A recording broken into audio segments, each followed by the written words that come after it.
반갑습니다. 군종장교로 군부대에서 교화를 하고 있는 정효천 교무입니다. 군대라는 특수한 환경에서 원불교 교무로 근무하며 신앙과 수행의 표준을 삼고 있는 교리가 바로 이 일원상 법어입니다. 이 일원상 법어에 대한 감상을 오늘 나누는 것으로서 이 시간을 함께하고자 합니다. 원불교에서 저희가 대각개교절을 맞이하면서 이 물음을 같이 나눴던 적이 있습니다. 진리를 깨달으면 어떻게 되는 건가요? 이것에 대한 물음을 소태단 대종사님께서는 명확하게 밝혀주셨죠. 일원상 법어에 이 원상을 각하면 이렇게 된다라고 하셨습니다. 이 원상의 진리를 깨닫는다라고 하는 것, 물론 제가 깨달았다고 말씀드리는 건 아닙니다. 그렇기 때문에 저의 감상이라는 것을 다시 한번 말씀드리고 싶고요. 그러나 이 원상의 진리를 각하면이라고 하는 이 의심의 여지가 없는 말씀을 저는 다시 한번 곱씹어 보게 됩니다. 진리를 깨닫게 되면 이렇게 된다라고 하는 이 확신과 함께 무한한 신뢰를 경험하게 되죠. 믿는 게 전공인 저에게 솔직히 너무나 매력적인 말씀입니다. 저는 지금으로부터 1년 반 전에 말 그대로 집도 절도 없는 처지였습니다. 52사단이라고 하는 이 군부대는 수도권에 위치한 부대로 한 번도 군종장교가 생활하지 않았던 곳이었습니다. 그렇기 때문에 교당이 없었고 또 저의 짐을 풀 수 있는 숙소마저 없는 상황이었습니다. 수도권에 집 구하기가 힘든 상황 속에서 군인들은 많고 그래서 그 숙소를 받기까지는 몇 개월이 걸린다는 이야기를 듣게 됩니다. 그래서 다행히 서울교구 구록교당에서 도움을 주셔가지고 그 짐을 풀고 출근을 할 수가 있었습니다. 설레이는 마음과 또 걱정되는 마음을 안고 출근한 그 부대에서는 군종부 사무실이라고 하는 공간마저 별도로 있지 않았습니다. 사무실이라고 하는 곳은 교회의 목양실, 즉 목사님이 근무하시는 그곳에 칸막이를 두고 그곳에 군종 담당관과 군종병 그리고 제가 책상을 놓고 생활하는 작은 공간이었습니다. 날마다 출근을 하는 원불교 교무가 교회를 바라보며 출근을 해야 한다니 그 상황 속에서 저의 마음이 솔직히 말씀드리면 왜 불편함이 없었겠습니까? 왜 어려움이 없었겠습니까? 그럼에도 불구하고 그 상황 속에서 저의 힘을 기를 수 있고 저의 몸과 마음을 다시금 챙기게 붙잡아 주신 말씀은 바로 이 시방삼계가 다 오가의 소유인 줄을 알라고 하신 말씀입니다. 세상의 모든 것이 나의 소유가 아닌 나의 집, 그러니까 넓은 나의 권속적인 부분들로서 넓혀주신 이 말씀은 내가 지금 근무하고 있는 이곳에서 비록 교당이 없다라고 하는 그 하나의 생각에 사로잡혀 어려움을 겪고 불편을 겪고 있는 저의 분별과 집착과 좁은 마음을 다시금 틔울 수 있는 그러한 기회가 되었습니다. 교당이 없다고 하는 그 분별에만 사로잡혔고 그리고 그 교당이 없는 곳에서 저는 솔직히 말씀드리면 잘 살 수 있을 거라고 생각을 했습니다.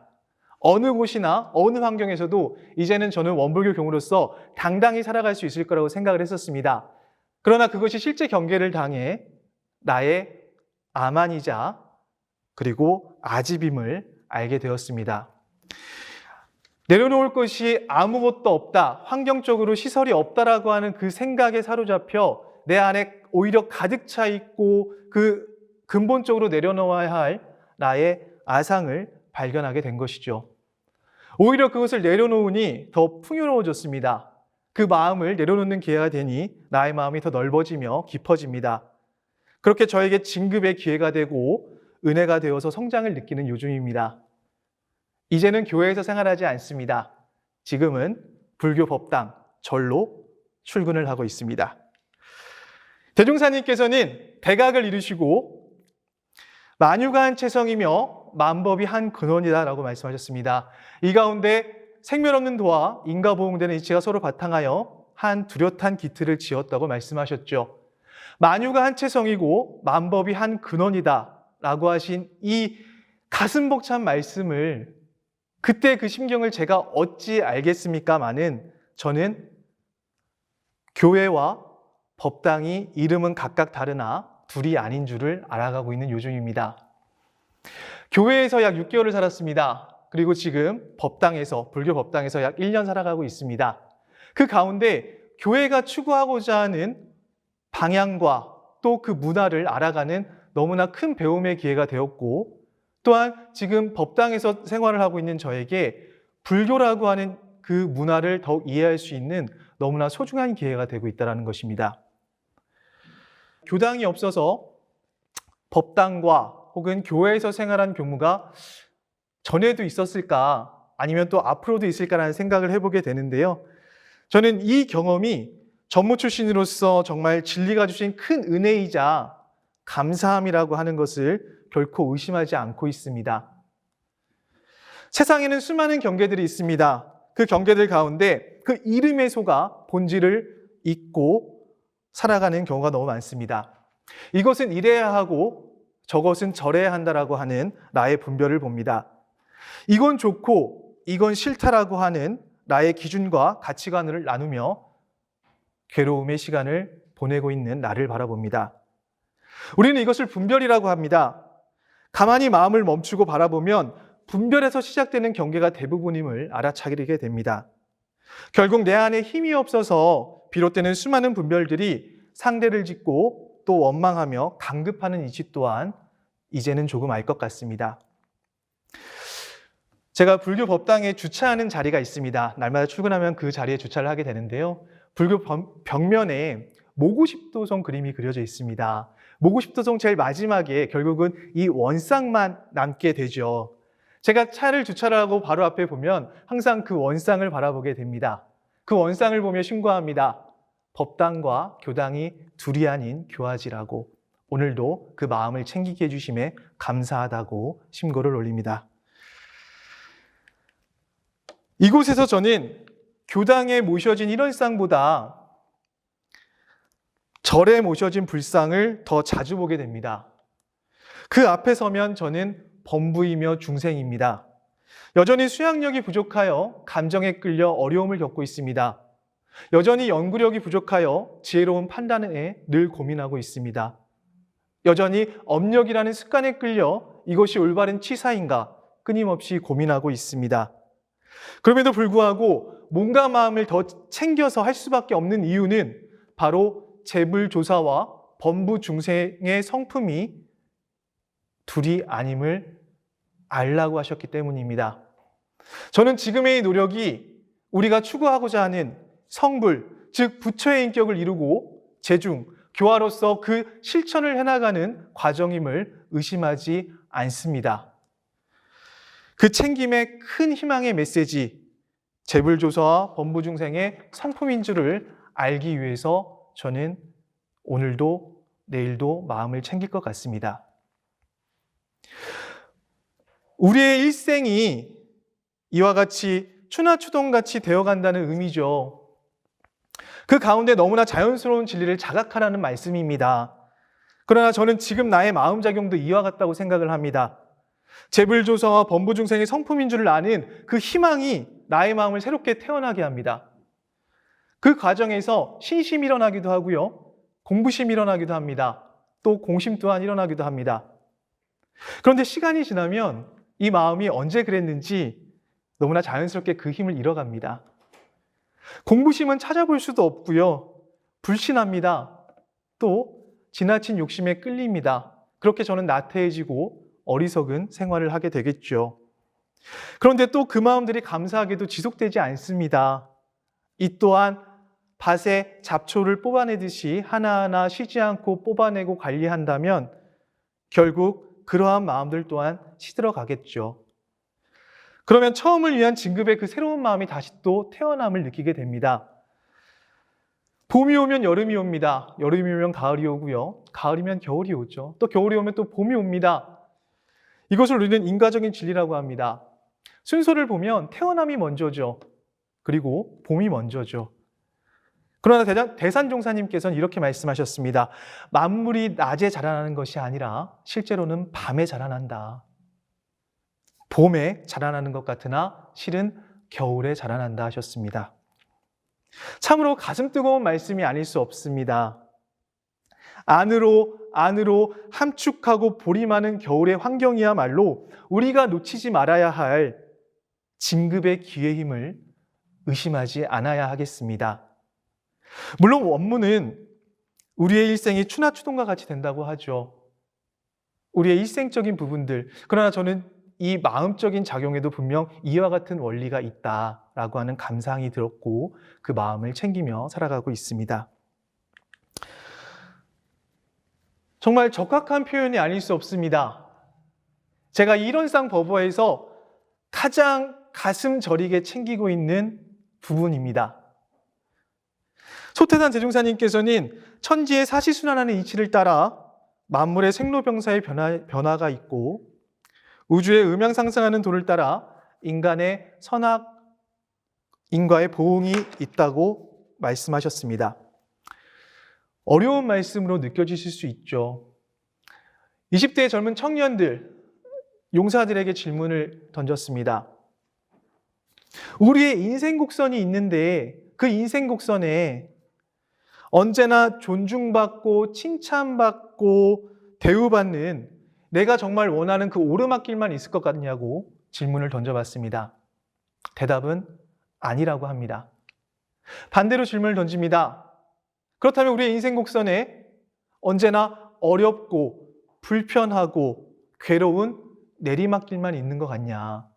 그 또한 아니라고 합니다. 우리는 이미 알고 있습니다. 젊은 청년들도 이미 알고 있습니다. 어렵게 산 정상에 오르고 나면 결국 선택지는 하나입니다. 결국 내려와야 된다는 것이죠. 또한 아무리 폭풍우가 거세게 몰아친다 하더라도 그 비바람이 몰아친다 하더라도 우린 알고 있습니다. 반드시 그 다음에는 햇살이 비친다는 사실을요. 여기에서 중요한 것이 있습니다. 인계점에 도달하면 변화한다는 사실입니다. 이 말씀을 극하면 변한다라고 말씀하셨고 이것이 우리의 인과의 작용입니다. 19살에 간사근무로 시작을 해서 원불교 안에서 살아온 저는 모든 것이 갖춰진 온실의 화초였습니다. 그러나 이제는 그런 시기가 되어서 온실 밖에 꺼내진 것뿐입니다. 그런데 막상 그 온실 밖을 나와보고 나니까 제가 가진 힘을 이제야 냉철히 마주하게 됩니다. 비바람을 막아주는 천장이 없다고, 그 온도와 습도를 적당하게 맞춰주지 않는다고 원망할 수는 없겠죠. 이제 그것은 강급의 길이라는 것을, 해독의 길이라는 것을 알고 있기 때문입니다. 그래서 저는 힘을 기르고자 합니다. 힘은 결코 생각만으로 쌓이지 않습니다. 어려움 가운데 나에게 주어진 의무와 책임에 온통 집중하고 몰입하여 그 어려움을 책임지고 해결해야 합니다. 그 해결을 통해 우리는 그 힘이 쌓입니다. 스스로에 대한 약속과 다짐이 되고자 말씀드리는 내용입니다. 그 과정은 강자와 약자가 서로 함께하는 자리이타의 방향이어야 됩니다. 그 진화의 길로 나아가야 된다는 것이죠.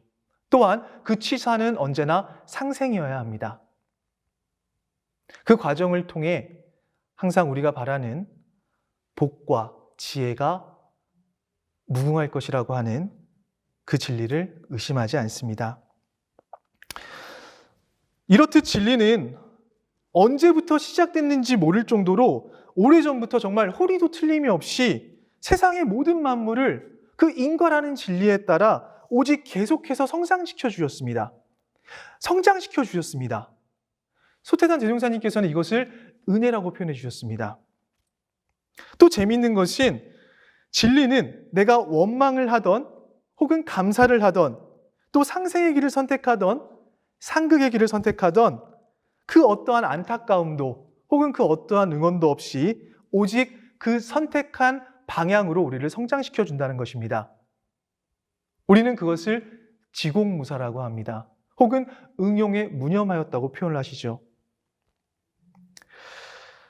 지금까지 말씀드린 내용은 솔직히 모두 저의 분별, 나라고 하는 분별과 나라고 하는 집착과 나를 내려놓지 못한 그 아상의 바탕에서 말씀드린 내용이라서 대룡사님께서 그 깨달으신 진리의 마지막인 이 지공무사라는 표현에 걸리게 되죠. 그래서 끊임없는 대조와 반조를 할 수밖에 없는 생활을 하게 하시는 것 같습니다. 그래서 표준을 잡아봅니다. 어떻게 하면 이와 같은 진리를 활용하며 살 수 있을 것인가 라는 것이죠. 보고, 듣고, 구별하고, 말하고, 행동하고, 생각하는 모든 과정에서 결국 우리는 원망구족하며 지공무사하게 그 몸과 마음을 쓰고 있는가? 그것이 생활 속에서 챙겨야 할 저희의 가장 기본적이고 근본적인 삶의 표준이 되어야 된다고 저는 생각을 합니다. 군종장교가 총 3명이 있습니다. 그 3명이서 저희는 매달 10일, 20일, 30일 그렇게 십순일 기도를 새벽에 온라인으로 진행을 하고 있습니다. 그 기도의 끝에는 항상 좌산 상사님께서 밝혀주신 군종교무의 길이라고 하는 법문으로 대조를 합니다. 또한 군종교구에서는 매주 금요일 주간회의를 합니다. 온라인으로 모든 군종교구의 구성원들이 모여서 회의를 하고 어떻게 하면 교단을 보존할 수 있을 것인가, 어떻게 하면 군사회에서 역할을 할 수 있을 것인가 심도 깊은 대화를 나눕니다. 그러면서 마지막에는 항상 군종교무의 길로 우리의 몸과 마음을 그 한 주를 챙기고 있습니다.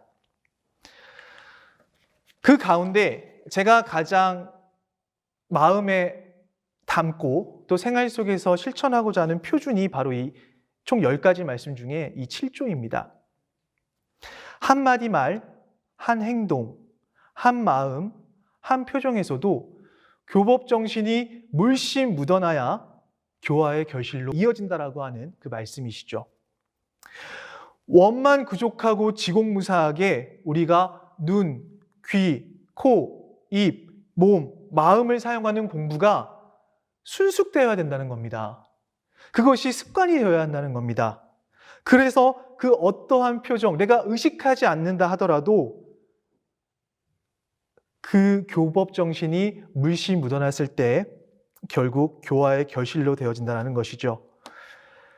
사실 이웃 종교와 항상 마주하며 생활을 할 수밖에 없는 군종장교의 특성상 저는 이제 군종교무로 불리고 있는데 저는 이 몸과 마음의 챙김의 표준으로서 이 교무라는 말보다 전무 출신이라고 하는 말을 훨씬 더 좋아합니다. 원불교 대사전을 보시면요, 이 전무 출신 용어에 대한 유래를 이렇게 밝혀주십니다. 초창기 교단 시절에 전무 주력자 그리고 전무 노력자라는 표현을 하셨습니다. 그 시절에는요, 출가와 재가의 구분이 없었습니다. 오직 그 일에 주력하고 노력하는 분들만 계셨습니다.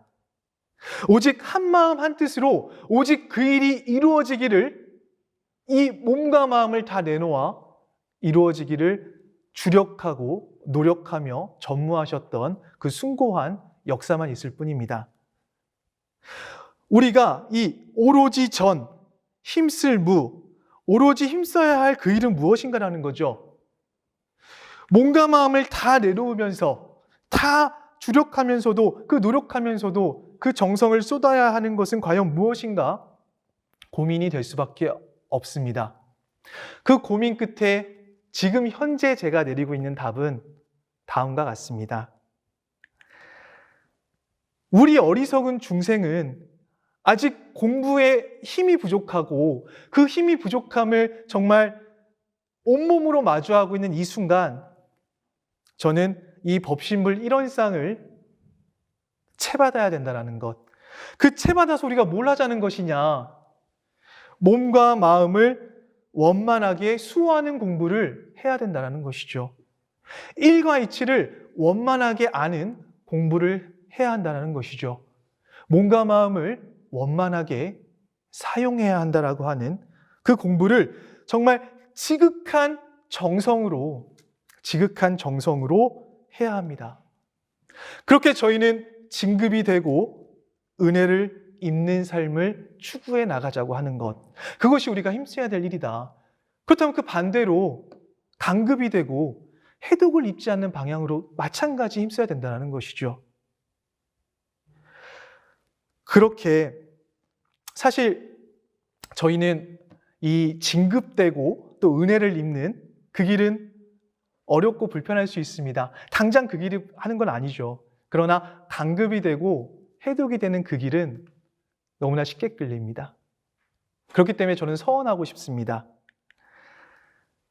1원의 체성에 합하도록까지 서원하고 싶습니다.